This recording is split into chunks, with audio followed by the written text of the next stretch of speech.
Hi, I'm Dave Epstein, and welcome to Growing Wisdom in front of my pond here. And it's early spring. We want to talk about opening up these ponds for early spring. If you have a water garden, there's a few things you need to do to keep it healthy all summer long.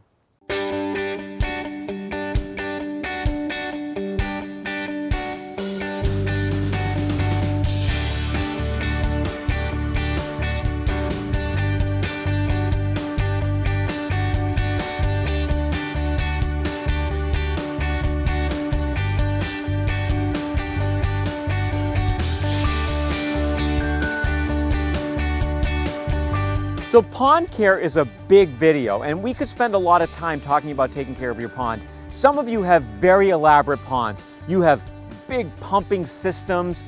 You might have a drain at the bottom of the pond. Others, you might have a pre-formed pond. All that you have is it's basically a little plastic pool. You put a few fish in it and you enjoy it that way. This is kind of in between. It's about a 2,500 gallon pond. It has a stream which is still covered by snow, so there are a few things I do to it during the course of the year to keep it from getting too cloudy and keep my fish and my frogs healthy.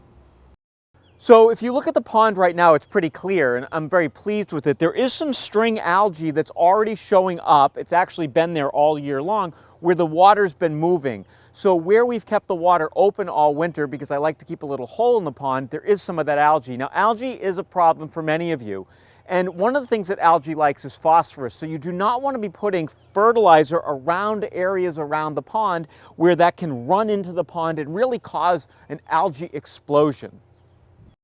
So today the pond has a tiny bit of ice on it from last night, but it's basically opened up at this point. The ice isn't very thick, and it won't get any thicker than this over the course of the next few weeks. But what you don't want to do is start feeding the fish. You can see the fish in there right now, and you don't want to really treat the pond until the water temperatures get up to between about 45 or 48 degrees Fahrenheit.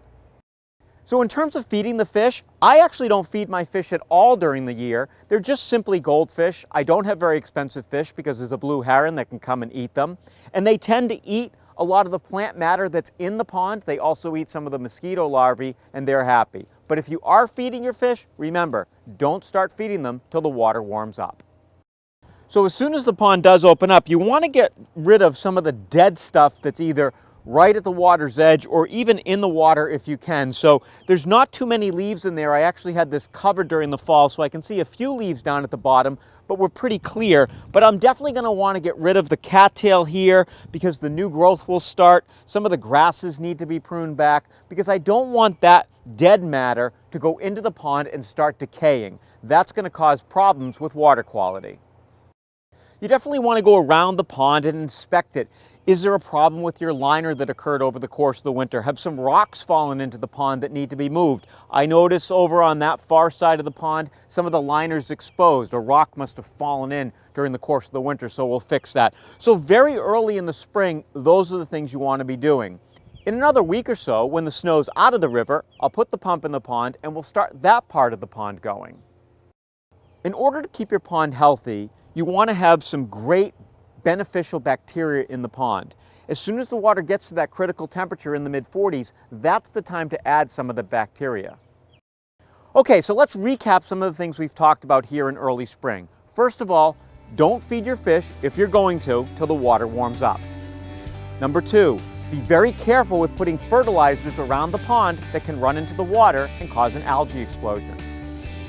Number 3, add your beneficial bacteria when the water becomes warmer than 45 degrees Fahrenheit.